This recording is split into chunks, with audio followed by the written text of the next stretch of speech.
বিশ্বকাপে অপ্রতিরোধ্য এক শক্তির নাম ফ্রান্স। এই দলকে দেখে মনে হচ্ছে ট্রফিটাই যেন তাদের জন্য বানানো হয়েছে। প্রতিপক্ষ যত বড়ই হোক, মাঠে নামার আগেই যেন জয়ের পাল্লা ঝুঁকে থাকে ফরাসিদের দিকেই। প্রশ্ন একটাই, বিশ্বকাপে এই ফরাসিদের থামাবে কে?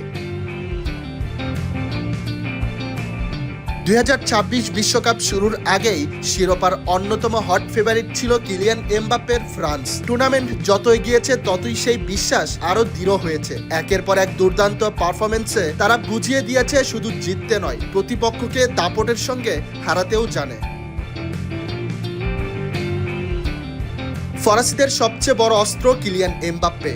গতি, ড্রিবলিং, গোল করার ক্ষমতা আর ম্যাচের প্রভাব সব মিলিয়ে এমবাপ্পে যেন অন্য এক উচ্চতায় খেলছেন। ফরাসি এই তারকাকে থামানোর উপায় খুঁজে পাচ্ছে না কোনো দল, ব্রাজিল হোক বা আর্জেন্টিনা। যেই সামনে আসুক না কেন, ফরাসিদের থামানোই এখন সবচেয়ে কঠিন চ্যালেঞ্জ বলে মনে হচ্ছে।